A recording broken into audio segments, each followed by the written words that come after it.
Thank you, Margaret. I just wanted to inform you that the conference in general got a lot of attention. So we had some press coverage, we had interviews with the radio, we were on the USC TV station, but also, and I want to mention this, we were watched at live in Canada and in the United Emirates, yeah, so that you know how far actually the reach of this conference is going. And I'm very pleased to open the last day of the conference and want to hand over to Beatriz Cortez, who survived the traffic, and she will introduce herself. Yeah, thank you, Beatriz. Yes. Do I need a microphone or? I think everybody can hear me fine. But it's maybe for the translation. Oh, for the translation. Yeah. Thank you. Thank you so much. Is this enough? Yes. It's a pleasure to be here. Thank you so much for your patience. We had quite a complicated day with the traffic, and we're starting a little bit late. But we're very happy to start right now the fourth day of discussion and conversation about genocide in Guatemala. My name is Beatriz Cortez. I'm a professor in the Central American Studies Department at California State University, Northridge, and a visual artist. And I'm very pleased that we're having today a panel on Negación del Genocidio en Guatemala. Y voy a pasarme a español para hablar un momento sobre la importancia de este tema, que me parece que, sobre todo aquí, en la ciudad de Los Ángeles, donde pues hay una negación también del genocidio en Guatemala, que se refleja en el estatus migratorio de los guatemaltecos que han sido víctimas de este genocidio, que han salido escapando de Guatemala y cuyo estatus todavía no se reconoce, viven indocumentados bajo condiciones precarias y muy lejos de la realidad de esta casa tan linda donde nos encontramos ahorita, muy lejos también de la realidad de la universidad tan linda donde estábamos, porque no tienen acceso a educación, no tienen acceso a cuidados médicos, no tienen acceso a los servicios más básicos, porque no son reconocidos como refugiados, porque no son reconocidos como personas que salieron escapando de un genocidio. Entonces esta lucha sobre el genocidio, esta lucha contra la negación del genocidio que tiene lugar en Guatemala, también es una lucha que tenemos que llevar a cabo aquí. Y por eso me parece tan importante, no solamente este congreso, sino también estar aquí reunidos personas que trabajan en disciplinas múltiples discutiendo este tema. No quiero tomar más tiempo, así que vamos a comenzar con la presentación de Rebecca Clouser. Y ahora me paso al inglés para leer su biografía que me enviaron sobre su trabajo en International and Area Studies en Washington University de St. Louis. Her presentation will be titled Elite Erasures and Lethal Legacies, Examining Genocide Denial in Guatemala. Rebecca Clouser is a postdoctoral teaching fellow in International and Area Studies at Washington University in St. Louis. She holds a PhD in geography from Indiana University. Currently, she teaches courses on human geography, geographies of development and violence in Central America. Her research is located at the intersection of critical development studies, cultural geography, and geographies of emotion. She has authored papers in the Journal of Latin American Geography and Progress in Development Studies. Her current research investigates the multidimensional aspects of the relationship between fear and development projects and processes in post-conflict Guatemala. Démosle entonces la bienvenida a la profesora Rebecca Clouser.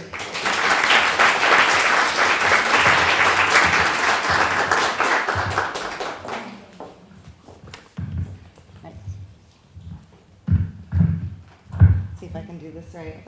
I'm not known for my technological skills. Thank you very much for that introduction, Beatriz. I also wanted to thank the organizers of the conference, Victoria and Wolf. Thank you very much for hosting us, the USC Shoah Foundation, Shafali, for all of your wonderful logistics work, and also for hosting us here at the Via Aurora. This is a beautiful location to have our last day. And lastly, thank you to all of you for making it to the final day of the conference. I know it's been a lot, and I'm excited to see a full room for this morning's talks. And I look forward to our last day of some more really interesting things. This has been a fantastic conference that has really made me think about things in different ways and is just incredible. So,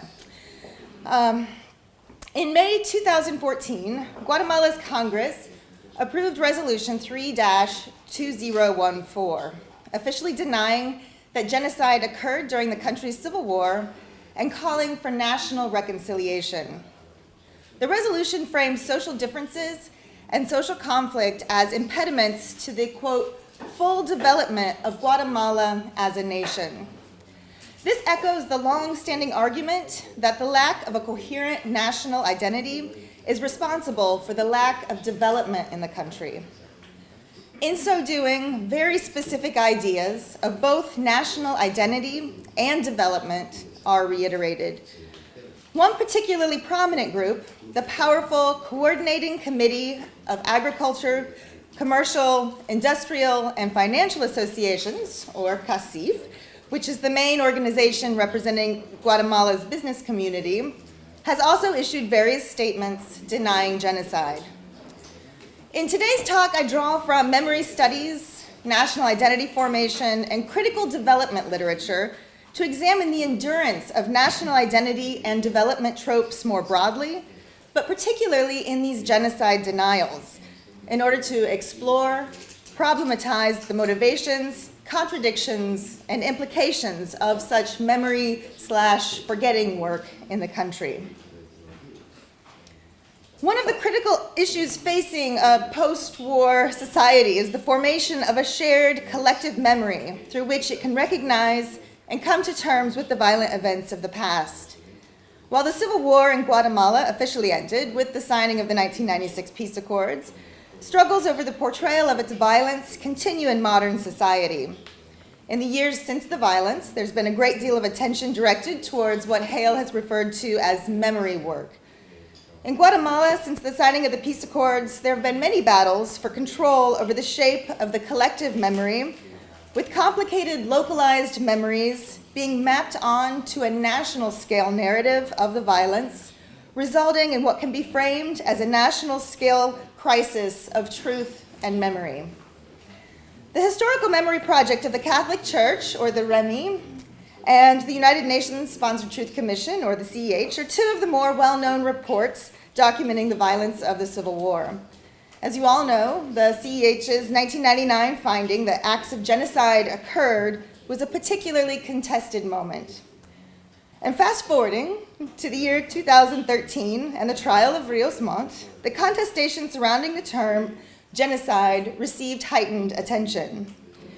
Now I want to turn to look at two specific instances of genocide denial in the country. During the trial of Rios Montt, and immediately after the initial guilty verdict, several groups, including CACIF, responded with press conferences and notices posted on websites and in paid advertisements, which argued that genocide had not occurred.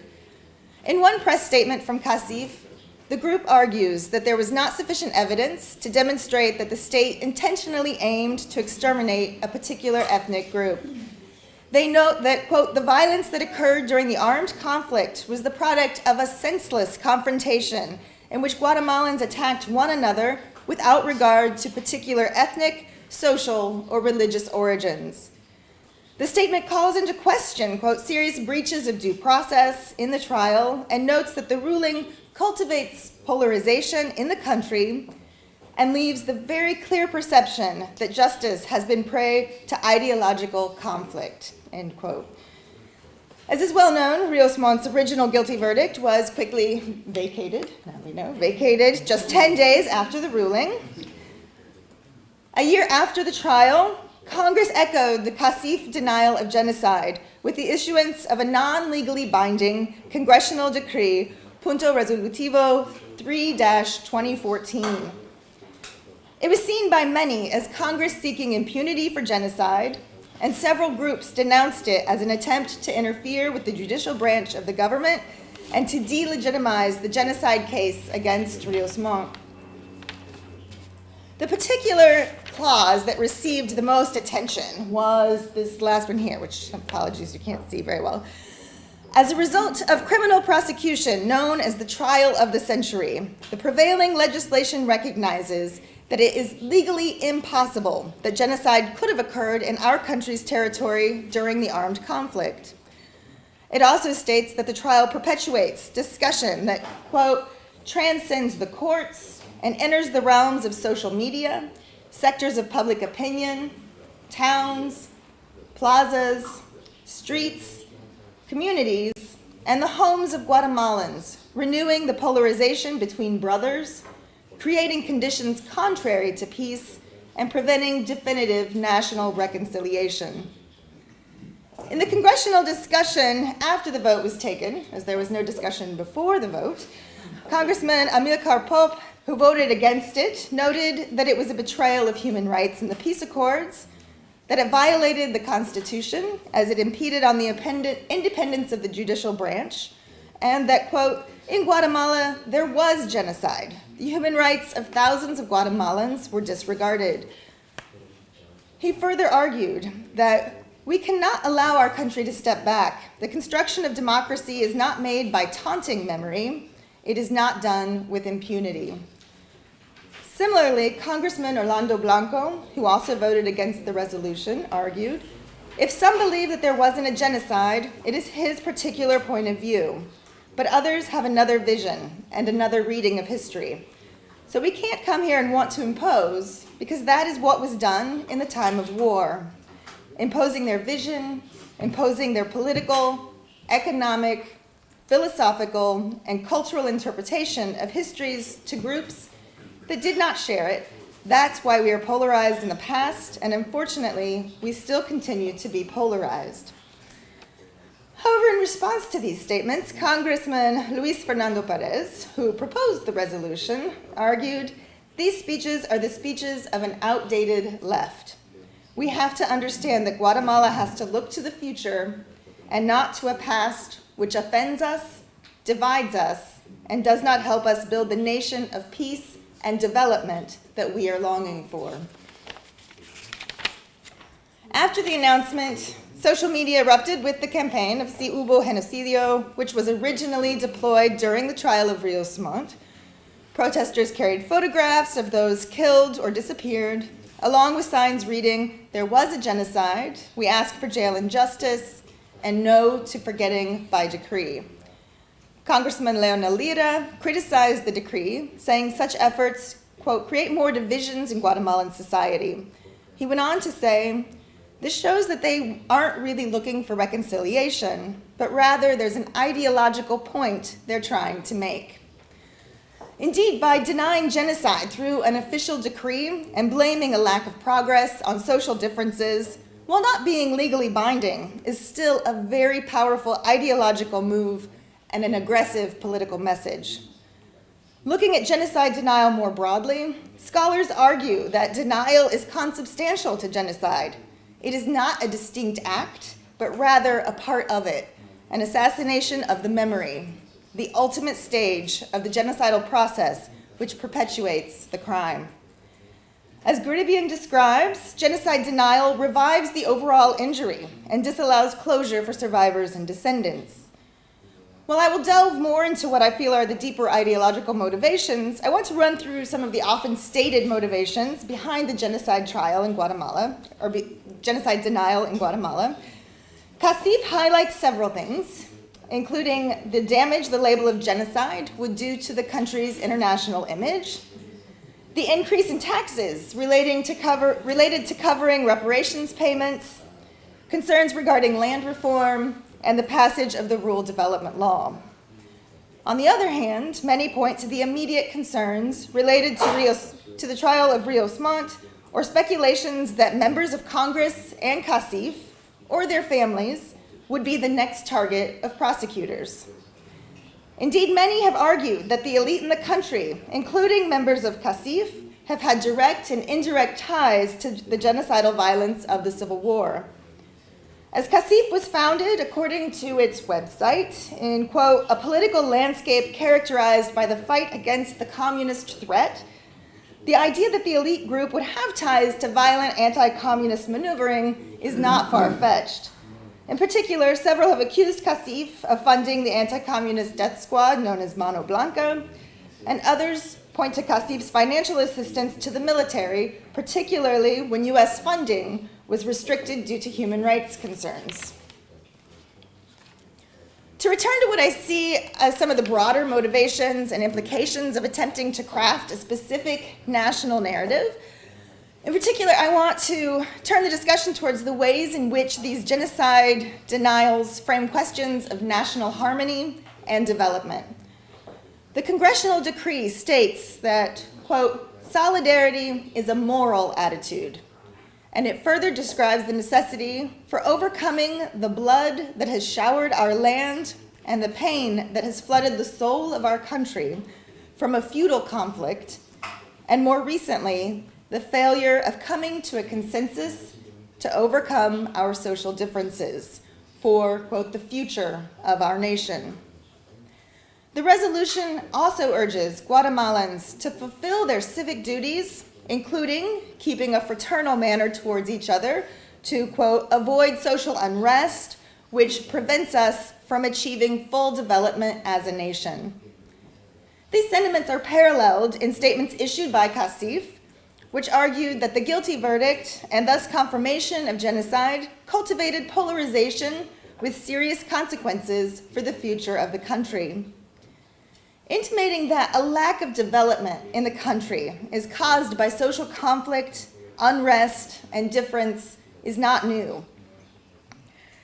Rather, it echoes long-standing tropes that pose the lack of a homogeneous national identity as a cause of underdevelopment in the country. As Sider outlines, the national project of the country's dominant civil and military elite during the 19th century did not include the indigenous majority as citizens with equal rights, but rather treated them as subject populations to be controlled, disciplined, and civilized. The discourses of nation, security, and development became further fused, particularly in the counterinsurgency efforts in the Civil War. In particular, the Plan for National Security and Development in 1982 outlined its aims of incorporating nation building and development into its military agenda. An explicit part of this was the goal of re-educating indigenous populations to modify behaviors to better engage with development as envisioned by the military and the elites in the country. Other examples abound, such as this one from a Christmas letter published in the newspaper and directed towards, quote, those who hold radical, terrorist, or illegitimate positions, in which Defense Minister Hector Alejandro Gramajo Morales explains, we are a big family that must remain united as we make up the Guatemalan nationality, full caps in the original, which we must forge together even more with the heat generated by the fire of national identity. A person without an identity is a nobody. A pueblo without an identity succumbs to individual interests, completely forgetting the common good. Similar narratives of peace and development were also abundant throughout the negotiations and crafting of the peace accords. And skipping ahead quite a bit to get to some more contemporary examples, recently, the Mejoremos Guate Plan, a development plan sponsored by CACIF and Fundesa, the Foundation for the Development of Guatemala, is also illustrative of dominant views on development. The plan describes the links between national discord and underdevelopment. Quote, Guatemala today is the result of vices stimulated throughout many years by the actions of some people and the omission and indifference of others, marking a division amongst Guatemalans. The situation today evidences that we cannot move forward if we are acting alone or against each other. it is crucial that every Guatemalan takes the same road towards the development we all desire. These examples demonstrate how in most development policy and practice, the national scale has been constructed as obvious, natural, and essential, the scale at which development must happen. As Wainwright argues, it was precisely the promise of national economic development that every state promised its people on the eve of independence, and it is the global and structural failure to deliver on this promise that animates all of our discussions of development today. As such, the consequences of this common sense notion is that it effectively marginalizes the explanatory role of global and local dynamics for understanding the paradoxes of development. Again, to tie this back to the decree and other instances of genocide denial, such as that of Casif, the wording of these denials tries to fix a specific collective memory, identity, and vision of development to the national level, which in Guatemala has always been problematic, fraught with racism, discrimination, violence, and institutional forgetting. By portraying the genocide acknowledgement as divisive, it turns the victims into perpetrators who are responsible for underdevelopment, lack of national healing, and a lack of fulfilling an imagined, quote, better national future. This also echoes the ways in which dissenters of contemporary large-scale development projects, such as the hydroelectric and the mining projects, are framed. Furthermore, forced evictions, threats and violence against protesters, and the criminalization of human rights activists are all hauntingly familiar. Casif regularly publicizes its support of large-scale extractive projects with the argument that they are productive activities that, quote, boost economic activities and that are absolutely essential for the survival and the development of our society, end quote. While such support is often softened by treaties to incorporate ethical and environmental considerations, the overall mandate is to move forward with these types of development activities and to unite as a nation. There's also been an increase in the role of the military in issues of public safety, which President Morales recently confirmed would continue, which hints at other erasures and problematic returns, as does the increase in U.S. funding for security programs, which supports this increased militarization. This is largely related to the latest development plan for the region, the Plan of the Alliance for Prosperity, which was developed in 2014 by the leaders of Guatemala, Honduras, and El Salvador in conjunction with the Inter-American Development Bank. It was rolled out in response to the so-called child migration crisis of the summer of 2014. The plan emphasizes attracting foreign investment, facilitating trade, integrating economies, and improved infrastructure. In short, the plan is haunted with the same ghosts of neoliberal economic policies which have resulted in inequality, insecurity, and violence for the majority of Guatemalans. Focusing on militarized solutions, foreign investment, and economic integration are not new solutions, but represent continuations of previous approaches to national security and national development in Guatemala. The prevailing development plans in the country demonstrate that there is a very narrow view of what is considered development. These plans, along with the genocide denial discourses, illustrate what Debra Bird Rose describes as, quote, a seemingly commonsensical orientation towards the future, which in a society built upon destruction, enables regimes of violence to continue their work while claiming the moral ground of making a better future. This attitude and orientation was articulated by members of Congress, private sector representatives, as well as commentators in the press and social media. One commentator argued, the only thing left to do is build a better future for Guatemala and not waste time blaming the past. However, there are ultimately different conceptions of what a better future would or should be. the powerful groups in society attempt to rework history in order to make their version of a better future the dominant one. As such, these narratives attempt to erase the structural inequalities and racism of the past and present, and conveniently frames dissenters as the problem in their creation of disharmony in the nation. Memory activists throughout the country are consistently and constantly resisting these multiple attempts at erasure and elite-driven narratives of Guatemala's collective memory. The necessity of this type of work cannot be overlooked. Furthermore, it's important to tease out the ways in which collective memories are formed, utilized, and refashioned.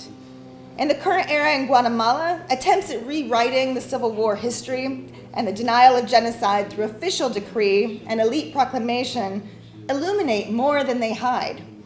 They've also provided an opportunity for memory activists in the country to gain publicity in their presentation of counter-narratives. However, the dominant development agendas are still moving forward. The portrayal of the demands for justice and recognition of genocide as divisive, polarizing, and a burden to development places the blame on indigenous citizens rather than on the perpetrators and those benefiting from the perpetual violence. It also works towards legitimizing the injustice and violence that those working towards a different type of development in the country face on a daily basis. Echoes of the past, such as increasing criminalization and violence towards activists and increased militarization, supported with US funding, are tied together in complicated knots of memory and forgetting. Ultimately, then, the questions of a lack of national reconciliation or progress towards an imagined better future are not driven by divisive demands for the recognition of genocide, but rather from elite-driven decrees that deny its existence and seek a narrowly defined national identity and a narrowly defined conception of development.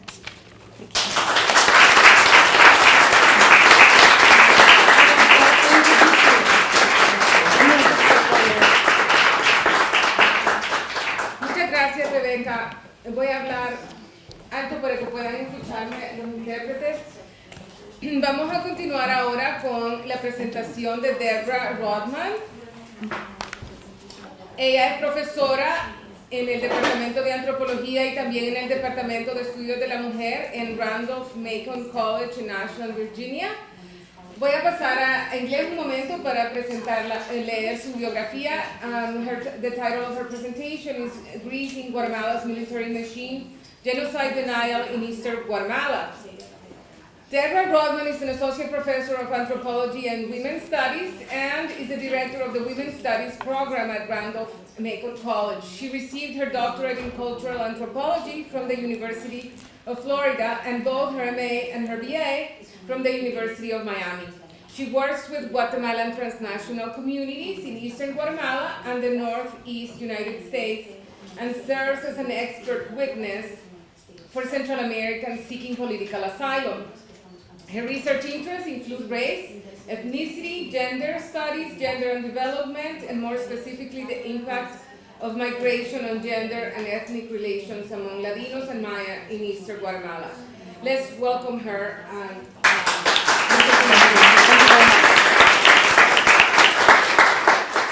Of course, I'd like to thank the Shoah Foundation, University of Southern California, Wolf Gruner, and especially to Victoria Sanford, who before I went out to the field to do research on transnational migration, centered me on the importance of Eastern Guatemala to the larger development of the state. So I'm really grateful. And of course, I am so happy to be here with all of you.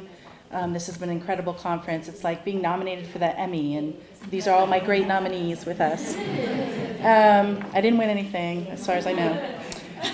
So this paper addresses how Ladino and Maya peoples in the eastern highlands of Guatemala denied the genocidal activities that occurred in the Western Highlands in the last decades of Guatemala's 36-year civil conflict. Even though Eastern Guatemala was supposedly unaffected by the violence, this region was directly involved in the early years of the conflict and later through the military's recruitment policies, which included the coerced conscription of indigenous and Ladino men. Genocide denial in this region is related to the historical role played by the East in the development and propagation of the conflict and is perpetuated by a continuous military presence that enforces a culture of silence and a state-sponsored discourse that refutes the notion of political motivations for commonplace acts of violence. This atmosphere from the onset of the conflict and up until now in the post-conflict era has helped establish and continues to inform genocide denial prevalent in eastern Guatemala. So Guatemala oftentimes is figuratively, geographically, and ethnically constructed as a Maya West and a Ladino East. This distinction has remained a construct despite evidence to the contrary. The eastern departments of Jalapa, Zacapa, Chiquimula, Santa Rosa hold large populations of indigenous peoples, the eastern Pocomom, who I work with, Chortí, Xinca, the civil and others who have also developed settlements in the region over time. The civil conflict is said to have followed an east to west trajectory, as civil conflict moved from the Ladino regions in the east to the largely Maya regions in the west, as the early period of the civil conflict was concentrated in the east, led and supported by mostly Ladino following, and later spread to the west to ferret out suspected Maya-supported insurgency. The period of genocide during Guatemala's 36-year civil conflict was clearly aimed at the Maya population in the West, even though many Ladinos were killed and disappeared throughout the conflict. Nonetheless, the predicament of Maya populations in the East have also been forgotten, as we often call it the forgotten Guatemala, Guatemala olvidado, Eastern Guatemala, as many assume that the Maya in the East were assimilated into Ladino society. It is true the eastern portion of Guatemala is considered to be the epicenter of Ladino power, as the colonial Spanish preferred the eastern highlands to the western highlands and occupied that region in higher numbers than the West from the colonial period on, thus pressuring Maya populations in the East to a higher degree of incorporation into Ladino society. Nonetheless, the Eastern Maya have survived even though they're surrounded by very large Ladino populations, pressure to be primarily Spanish speakers, and isolated from other Maya groups. And just so you can see a sort of map of, it's a language map, these are terrible, but they're constantly changing, but you can see the Eastern Pocomom, Chortí, Xinca, which I would say if we did this today would be completely different. I'll talk about that just a touch. This East-West construct dominates many a popular conception. The imagined Guatemala, the East is the Ladino domain, a dry desert region, a Wild West of sorts, tall Ladino men carrying guns in their holsters. In contrast, the West is this stereotype of Maya domain, of the impenetrable volcanoes and villages with indigenous language where Maya practiced their ancient ways, the stereotype. The Maya populations in the East are large, even though the numbers vary. In the municipality where I work alone in San Pedro Pinula has a population of approximately 65,000, the majority of which are Pocomom Maya. We also have large populations San Carlos El Setate, San Luis Sultepeque, Jalapa, Chortí, and Chiquimula, and a growing population of Xinca and Santa Rosa, and also in parts of Jalapa. So these regional ethnic constructions, which are strong to this day, lend to the reaffirmation of racism during and after the civil conflict. As the Maya West was targeted for genocide, Ladino East was to support that genocide through the use of Eastern Maya as foot soldiers and Ladinos as officers.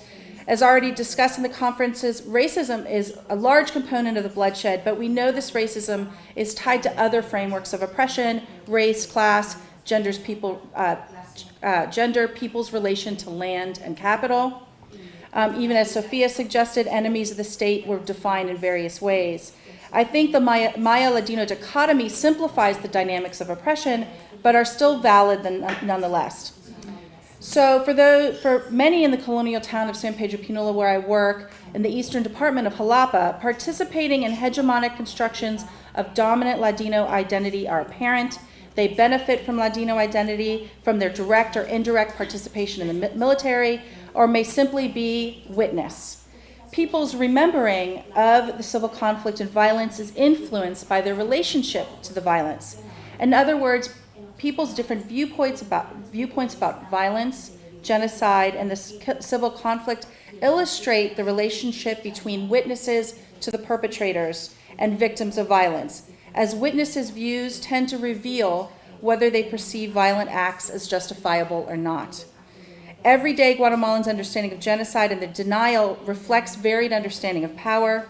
Eastern Guatemala, though, was no mere witness, as many Ladinos and Maya from the region served in the military and all others grew up in a bastion of Ladino identity and power. I argue, as witness to genocide, Eastern Guatemala legitimizes state action and supports Ladino hegemonic rule through persistent denial. Although Guatemalans who've lived outside the centers of genocide from the onset of the Civil War to the present consider violence a commonplace occurrence, some frequently deny the concept of a civil conflict in general.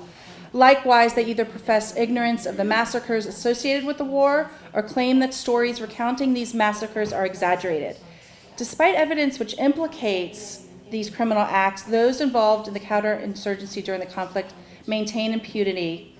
And while the conflict may be quote-unquote over, a network of elected and non-elected individuals continue to control the state, exerting much influence via connections to drug trafficking, organized crime, involvement in politics. Similarly, since the end of the internal conflict, gang activity has risen sharply, and incidents of violence and violent death have increased. Eastern Guatemala itself has the highest rates of homicide in the country. 2/3 of the municipalities in the east range between 48 and 108. Not quite these numbers, but my numbers, I think, are a little more accurate, whereas only about 10% of municipalities in the Occidente ever reach these rates. So the 1950s and 60s were an important period in the development of state-sponsored oversight of guerrilla activity in the East. This control led to Eastern involvement in genocidal activity in the West and consequently contributed to the development of military tactics used in the 1980s. The roots of Guatemala's Civil War formed during the period following the overthrow of Arbenz in 1954, when they cracked down on labor organizations in order to weed out communists and rural organizers that supported Arbenz's political and agrarian reforms. During the days of liberation, after the liberation, and for weeks afterwards, local vigilante groups rounded up labor organizers and their followers, sending many to local jails and in some cases assassinating them on the spot. In the eastern city of Chiquimula, for example, rural labor organizers were killed by firing squad and others held in jail without charge. In Jalapa, vigilante groups were headed by local landowners, Ladino landowners who felt threatened by lower-class Ladinos and local Mayo who had supposedly supported agrarian reform. As the word of the liberation movement's success spread, men swept through the town of San Pedro Pinula, burning down houses, arresting local Maya, and shooting and killing men in the local cemetery after they were told to dig their own mass grave. The Oyo in the cemetery has remained sort of a secret in town, spoken only of in whispers, and has come to symbolize to local Maya the possible repercussions of organizing against Ladinos. As one Ladino put it, ever since the liberation, the Indians have remained ever more cautious of the Ladino. They remember the bloodbath that took place after the liberation. A local Maya also remembers being sent to jail in Jalapa after the liberation and explained the bloodshed as follows. Quietly, the Ladinos knew there was a movement coming in from Honduras through Esquipulas. After the movement came through, they formed cleansing groups and went and found all those who had been measuring land and started killing them. They went to the Campo Santo, and in the big hole, they shot everyone. Some survived, and they begged their patrons to save them. Let's say you're my mozo, and I was in a cleaning group. I could vouch for him and say he's a good guy. Don't kill him. En este tiempo, los mozos estaban llorando debajo de la cama de sus patrones. They were hiding under the beds of their patrons. The violence that characterized this period is attributed to Ladinos' forced submission of a vibrant, organized labor force, and the Oriente was an important marker in a long line of violent events in the indigenous community's collective memory. In the 60s and 70s, the rate of state-sponsored killing is measured by corpses found, a term which affirms that a corpse has been found in a public place, a customary way to warn and terrorize the communities during the early years of the conflicts. People also were disappeared and killed during this time. These killings were especially high in the departments of Jalapa, Zacapa, Izabal, and Chiquimula. They were reported as corpses found, although the bodies had been left in conspicuous places. Though the number of documented executions during this period does not compare to the mass killings, the period set the tenor of the conflict as the state set up over 9,000 rural military commissioners and began to receive massive military assistance from the U.S. government. Using the justification of sporadic guerrilla activity in the East to militarize the region and test their scorched earth campaigns, the state effectively sponsored the development of death squads. Commissioners worked with local Ladinos to form armed vigilante groups in the East, suppressing both Ladino and Maya peasants. In the Maya Oriente, this meant Ladino landowners reasserted their power over the mostly landless Maya and to attempt to secure control over lands they lost during the agrarian reform. The conflict was not split neatly along ethnic lines. It contributed to widespread fear and repression, not just those being oppressed, but among the oppressors themselves. Such pervasive mistrust perpetuated ethnic tensions in the communities, and during this period, as people were disappeared in the capital, many disappeared within the communities in the East. They contributed to the normalization of violence as a form of control and impunity against such crimes. In Jalapa, some recount this era as a time of militarization with commonplace fear of oppression from soldiers and local orejas. In Pinula, the military set up a post in the center of town. Their presence became a normal part of town life. This coincides with an exodus of Ladinos from the region to migrate to the U.S. And the notion that a violence is connected to a larger and discrete event like a 36-year conflict that began at the 1960 and in 96 is really not commonly accepted by locals. It's something that has happened, continues to happen as far as anyone can remember, and memories of horrific events are not informed by events specific to the war, but instead part of a larger continuum of ethnic tensions and inevitable historical conflicts. Furthermore, violence and murders in the region are often attributed to family feuds and venganzas and revenge killings. This form of violence remained to this day. Some families use the military presence formally and their own participation in civilian militias to settle old standing landing and debt disputes, but it doesn't exclude the role the military played in exacerbating these disputes. Long-standing family land feuds contributes to the denial of military's role in unexplained disappearances. So they would often explain these disappearances as having to do with these revenge killings and family feuds.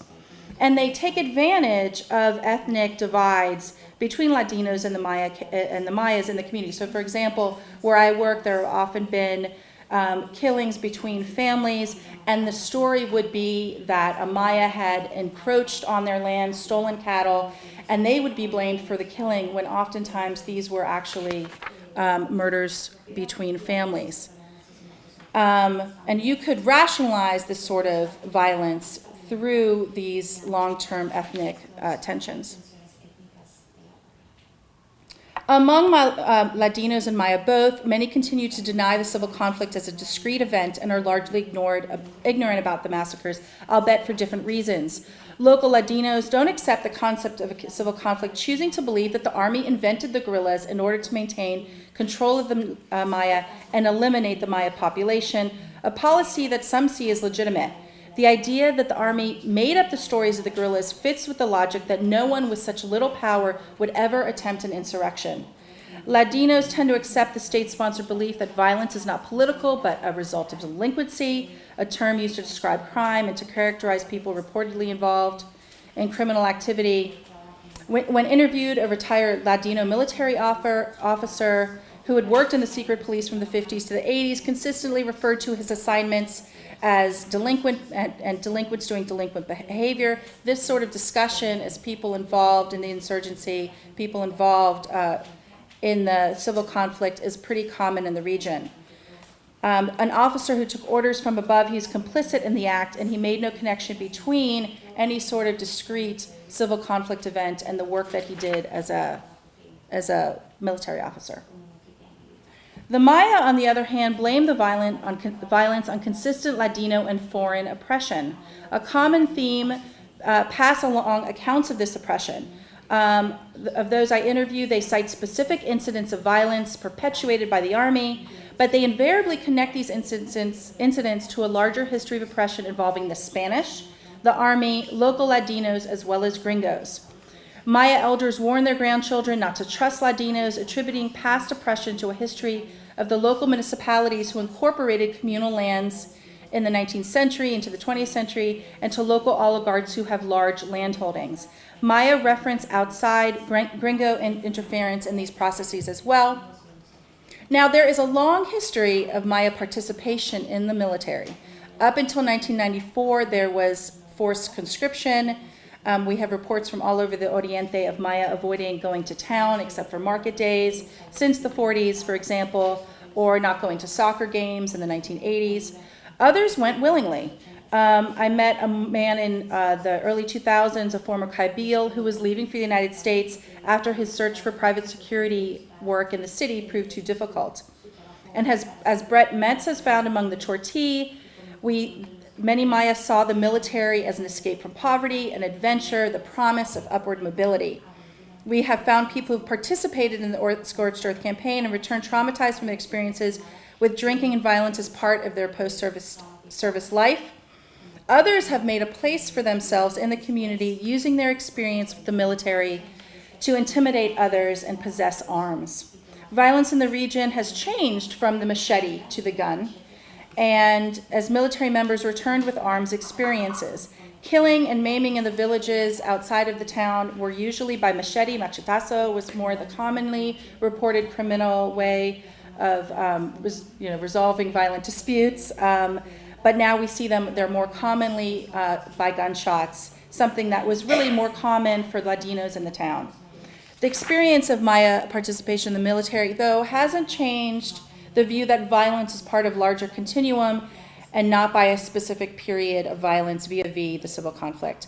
The Maya lost land in the independence period, so they cite losing land in the independence period, forced labor throughout the last 2 centuries, the killings post-liberation, forced conscription, and now a continued wave of violence in the East. But the Oriente fed the Guatemalan military machine by providing Ladino officers and Maya foot soldiers. The purposeful conscription of Ladino officers reaffirms racist notions of Ladino superiority and Maya inferiority. As ex-military Ladinos explained, since the dictatorship of Ubico, the army purposefully recruits officers from the Oriente looking for men considered bien Ladino, because there's many different levels of Ladino in the East. You could read that. Or principally Spanish ancestry, thus embodying the characteristics of an ideal officer. Tall, strong, fair-skinned, smart, capable, all these stereotypes that split the Maya and Ladino. Story still exists of Ladino men being recruited as foot soldiers during the regime of Ubico, and as years passed, that forced conscription evolved to target young Maya men.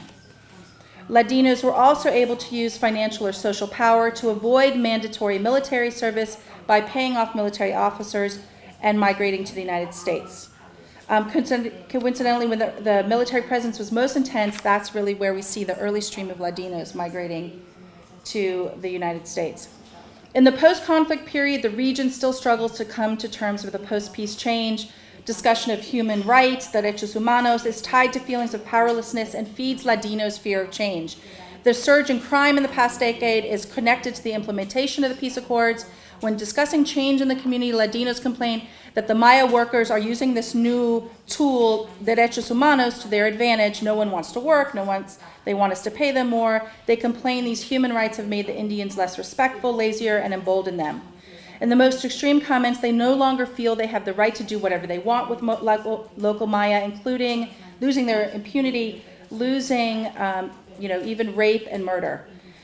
This confirms that Ladinos feel a reverse discrimination with the awareness of strengthening Maya identity and supports the belief that the peace accords were only beneficial to the Maya. The fear reignites memories of local Indian rebellion and the subsequent Ladino submission and fuels beliefs of a reemergence of an ethnic conflict and beliefs that their lands will be taken away, as there's historic precedence to this. The No Hubo campaign just neatly packages this already present beliefs about Maya Ladino ethnic stereotypes. And but ironically, this No Hubo campaign brought the word genocide into an area that really you never heard the word genocidio. And so in some ways, I think it backfires in a sense that at least it brought this word genocidio that never really existed in the language, even though they have really jumped on that bandwagon.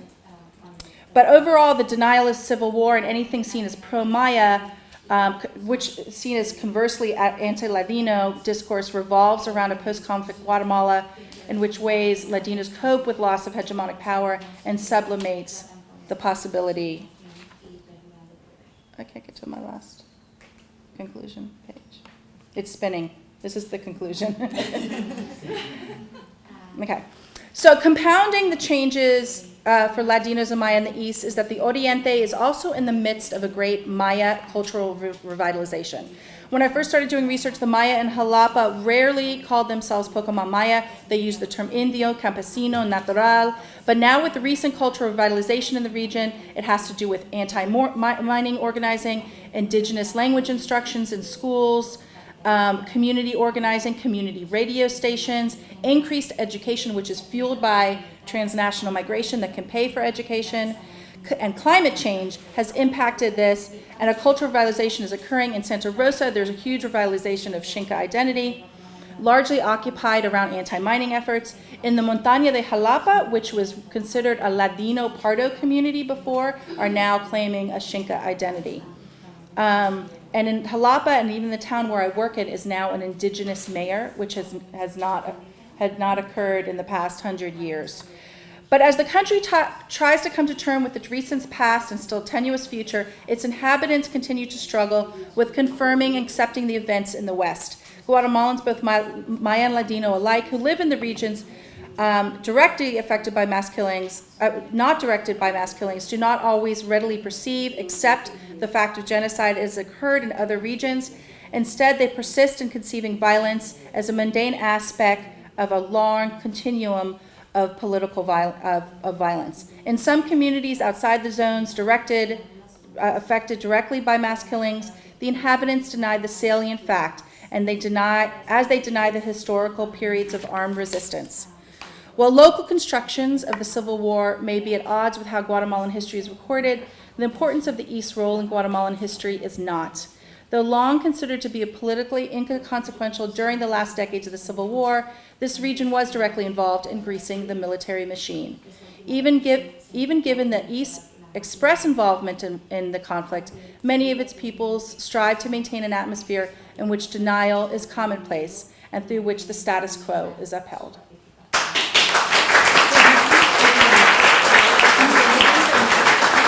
Yeah.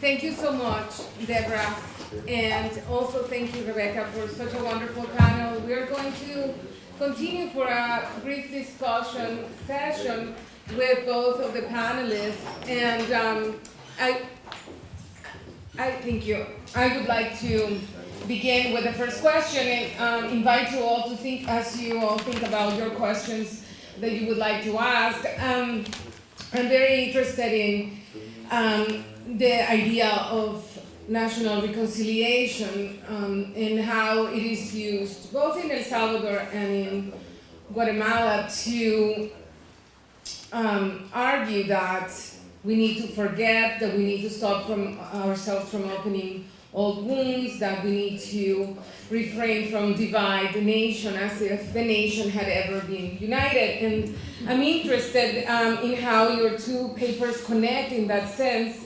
in a way illustrating in depth how the nation is divided and has been divided, and also then bringing into question the idea that there's a crisis of the concept of the nation that really is behind all this. The idea that we need to continue to promote a unified national identity for a nation of multicultural population where that's impossible, and that we need to forget everything that happened to those who don't hold the power. So I wanted to ask you if you could comment a little bit on that.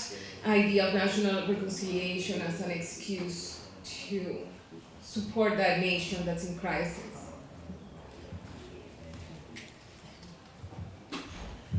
Yeah, I think that's one of the sort of ways in which the sort of genocide denial discourses and other things that you hear about that they propose as a way to sort of naturalize this idea that it's necessary to forget to move towards this better future, and it serves I would argue as a way to legitimize impunity and moving forward without sort of dealing with the consequences, and it also kind of marks it in sort of this temporal way of looking towards the future and sort of tying into what you were saying, that it's been a continual process, that there are perhaps moments, but that when you look at it in the overall continuum of violence that's been going on, it's not a step forward. You're not moving forward. This is something that is still ongoing, and without sort of dealing with things.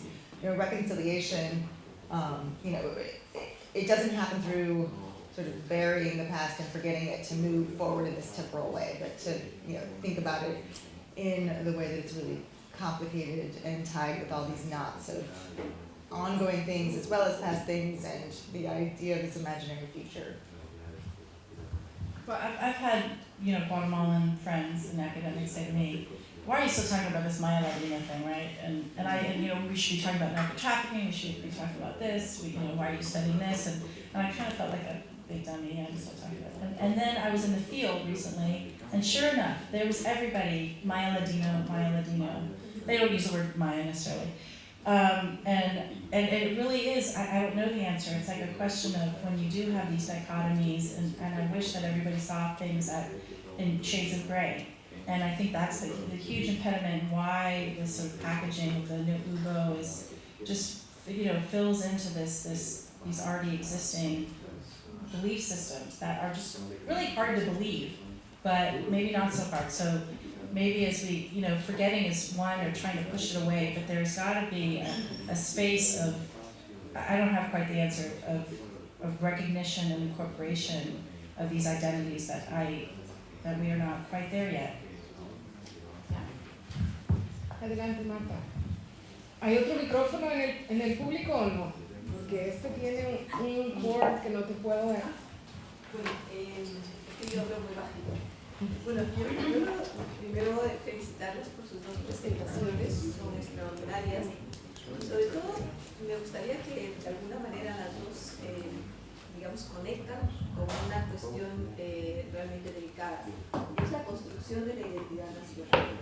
Entonces, en la construcción de la identidad,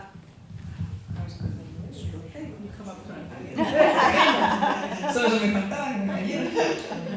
Sí, está bien. En la construcción de la identidad nacional. En la construcción de la identidad nacional, curiosamente, en las dos ponencias no están los indígenas. Y curiosamente, en la discusión de la prensa hoy, incluso de los intelectuales de izquierda, siguen sin estar los indígenas. A mí esto me parece enormemente preocupante. O sea, en la colonia la estigmatización o el prejuicio del otro era que era gamba o conformista. Después, cuando llega el 19, era degenerado, una raza inferior, etcétera, etcétera. Con la guerra resulta que los indígenas se convierten en la estigmatización del enemigo, traidor a la patria, resentido, entonces, comunista, es decir, adquiere otros epítetos. Pero lo que es increíble es que a partir del posconflicto de la paz, los intelectuales de izquierda, que es lo más preocupante, siguen planteando que los indígenas están fuera de la nación.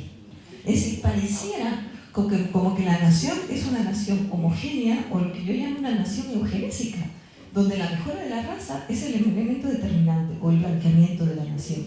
Entonces, desde esa perspectiva, incluso en la prensa que acabo de estar en Guatemala, vamos a construir la nación. ¿Y dónde están los indígenas? Porque hemos considerado que la nación o el Estado era el nuestro y la nación, en términos étnicos, es de los indígenas, pero no están en la construcción de la identidad nacional. Entonces, a mí me parece que esto, después del juicio y después de todo un proceso, se supone que de reflexión sobre cuál es la nación en Guatemala, es enormemente arriesgado. Entonces, mi pregunta era, ¿cómo ustedes ven que, digamos, en esta nueva etapa en donde ustedes hacen sus investigaciones, evidentemente las élites de poder no están los indígenas, es decir, siguen siendo el enemigo público, pero cómo, digamos, se incorporan al proceso de construcción nacional? Thank you very much for that question. Yeah, to sort of add to what you're saying as well, I think one of the more difficult elements is that when indigenous populations are considered or are tangentially incorporated into the national identity, it is more at this level of cultural or, the tourist brochure or, this image of the Maya as being a part of the national identity, but not in terms of any, real political participation or, true types of democracy. And, I would say it's a complicated question, but as, sort of a beginning until sort of questions of, land reform and reparations and those types of things are really broached, that it is, at best really kept to this very superficial level of incorporation that I think is very problematic. And until you can get sort of deeper, real changes of land ownership, that we can start to address some of those issues. Adelante. You have to come here. Aquí tengo una voz bastante fuerte. Gracias. No me de nada. I'm very struck by the similarities. But it reminded me of what happened in with the Zapatistas in Chiapas. The way that when I was living in Mexico City, the narrative of what was happening down there was oftentimes blamed on these inter-community or interfamilial fights. And one of the major things there was religion. Religion played a really huge part in the division amongst the different groups. And you didn't mention anything about the role of religion either in national identity or in what was happening in the East. And I'm just wondering if there was anything there.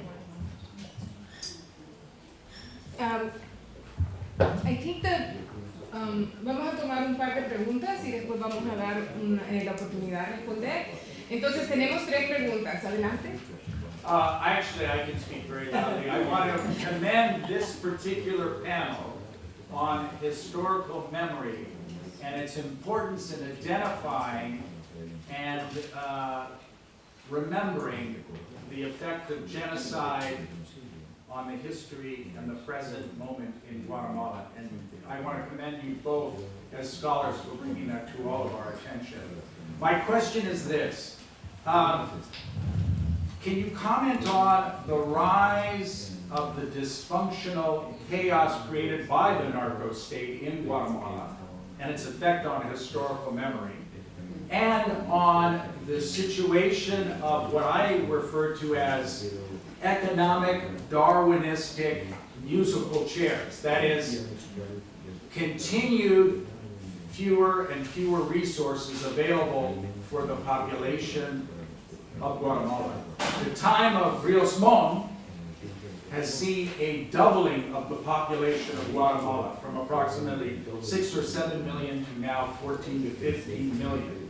And I would like your comments on, and compliment you on this cause of an illustration of historic memory, but your comments on those 2 issues. Muchas gracias. Señora Tuyu, ¿quiere venir al frente? ¿Tomar el micrófono? ¿O quiere hablar de ella?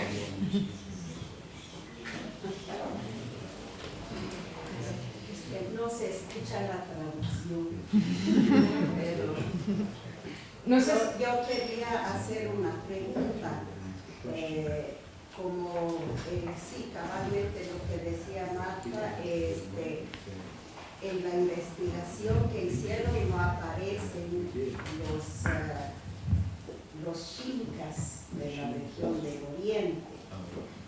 Pero tampoco aparecemos los mayas, que somos la gran mayoría. Entonces, yo quería decir que en estos 20 años posfirma de la paz han pasado 5 gobiernos y los 5 gobiernos, cuando se dice que hay un fortalecimiento del ejército, yo quiero decir que el presupuesto que hoy tiene el ejército es 4 veces más grande que uniendo 4 ministerios de salud, de educación, de ambiente y de desarrollo. Entonces, ese es, y la tónica siempre negación del genocidio, pero también el discurso muy fuerte de reconciliación y de perdón.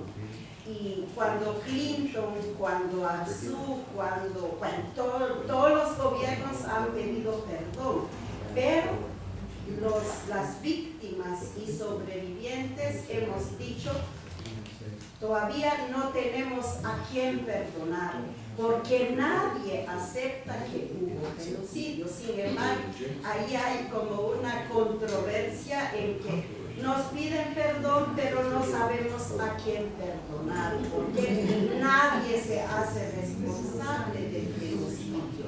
También decir que los pueblos indígenas siempre hemos hecho propuestas. En 20 años hay más de 100 propuestas de ley sobre lugares sagrados, sobre el idioma y bueno, muchas leyes que hemos propuesto. Y todos están allí engavetados. Entonces, hay una reivindicación también de derecho, pero sobre todo de dignificar la memoria de los muertos y también dignificar el trabajo de los vivos. Y una reivindicación que siempre hemos dicho, la paz tiene que ser la paz de nuestros muertos, la libertad de nuestros muertos, pero también la libertad de nosotros. Porque en esa forma, cuando nosotros hablamos de armonía, entonces tiene que ser un reconocimiento de lo que pasó, pero también de dignificar el trabajo que estamos haciendo hoy. Y es muy importante para mí de señalar que cuando se habla del fortalecimiento del ejército, tiene que ver no solo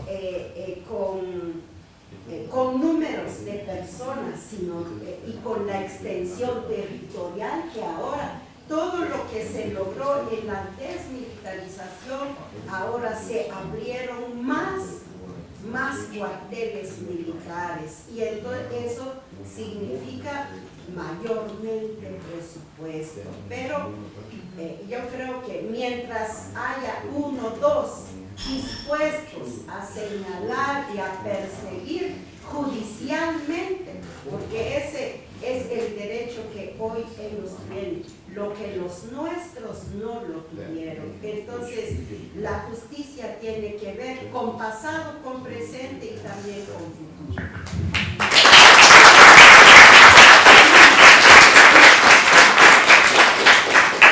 Muchas gracias.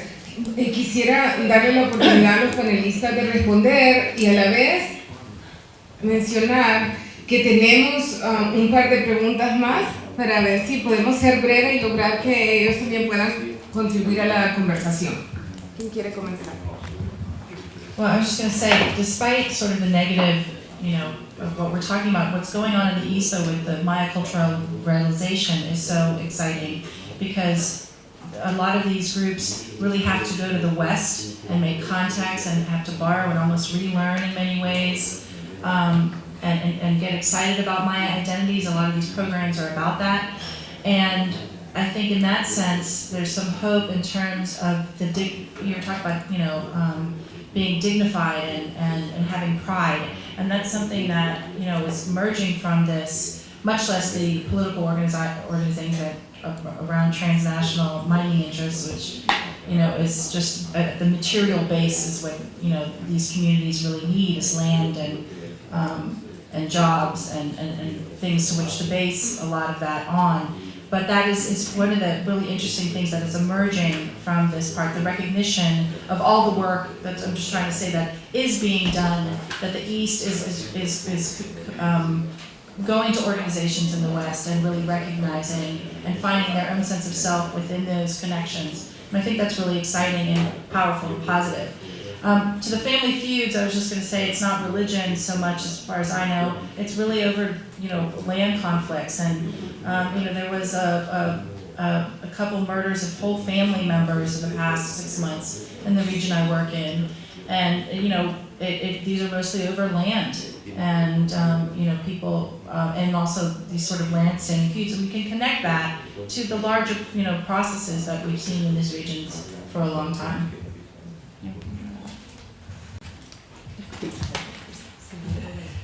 Yeah, I think in terms of adding to what you've said, and thank you all for the questions, they're wonderful, and Donia, to you for the wonderful statement that you made as well. I think really the question in terms of the rise of the dysfunctional Darko state and the economic Darwinism of musical chairs with fewer resources available to the public. For me, this is, in studying it, one of the things that really stood out to me, and then again with the genocide denials and the resignation of Otto Perez Molina, was really this role of cacique. I kept coming back to the power of that group, and it seemed, so often, tracing throughout history, a lot of times in my own research as well, I really focus on the government, the state, the military, and I've, sort of will throw, comments about the elite or the oligarchy, but not really thinking through how powerful they have been throughout history and still today. It may be dysfunctional for a lot, for the majority, but it's functioning for them. It really is. It's working just fine the way that they would like it to.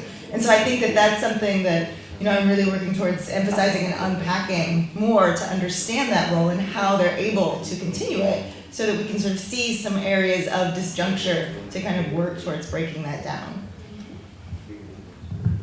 Muchas gracias. Adelante.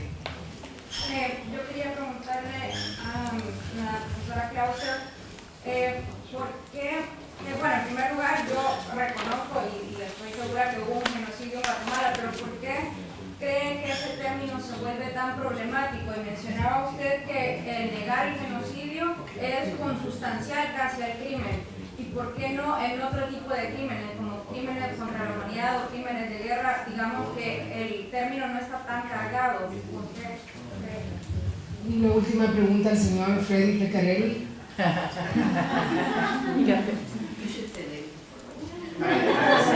No, I have a question for Professor Clouser. In your looking at the denial campaign, did you find any ties between the international community and how they responded to it? Because since this campaign, funding has completely dried up in Guatemala. The Netherlands has closed their embassy and left. The Norwegians have closed their embassy and left. USAID has completely turned away from this and has only now focused on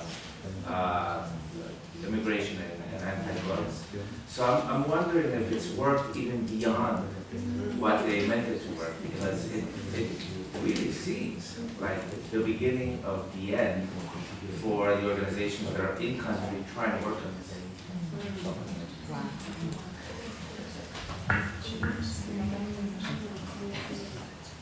Sure. Really? Thank you. I just have to add something. We have to be very brief. I'll be very brief, but I want to use your microphone. So, I also, in addition to being an academic, I'm a senior fellow at the Washington Office on Latin America, and in 2014, CACIF came to DC and asked for a meeting, specifically with WOLA and other human rights organizations. And they started the meeting by saying, we have a human rights image problem. We don't understand why. After my, subdued laughter, or maybe not so subdued laughter, one of my colleagues said, well, if you were not launching campaigns like the one you've described here, campaigns against community leaders in the highlands around mega development projects and so on, you might not have such a big human rights image problem. So clearly they are aware that there are people questioning their discourse.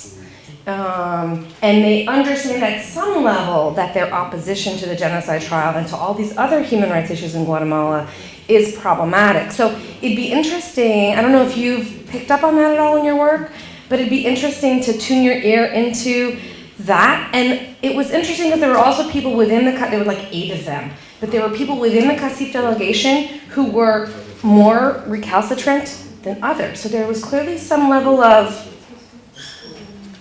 I don't want to say, division, but there was some nuance going on there that I don't fully understand because I don't study CACIF.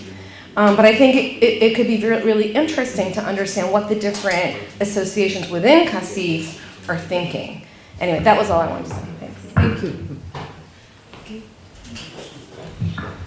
Yeah, thank you for that comment. I think that is something to really look at even more. I would say from sort of just the surface that I've looked at, there have always been sort of, divisions within CACIF, but, the recognition as well that in order to maintain the power that they do have to come off as a unified front. And so these internal battles are often downplayed many times in order to present what the unified front would say in order to maintain the power that they have. And I think we also see often trying to get out ahead, in front of something. And I think that's really what we saw with the joining the call to have, Molina resign, to have that happen was, sort of seeing the protests and the growth of that and trying to get in front of it and co-opt it as best as that they could, and recognizing that in order to,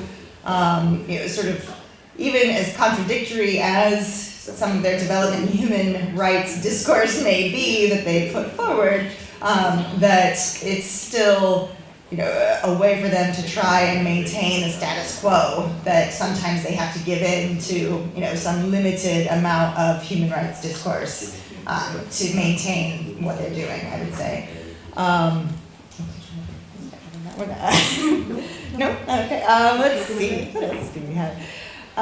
In terms of the international community and how the genocide denial perhaps impacted that, I hate to think that that's true, but even just being here and hearing that some of the funding for this conference did not come through because, one of the foundations said that there was not a genocide and that a grant denial based on that, I'm just floored by that. And so I think, it's not something that really has hit my radar in terms of what I was looking at, but I think unfortunately it is possible that it had a much larger international impact as well.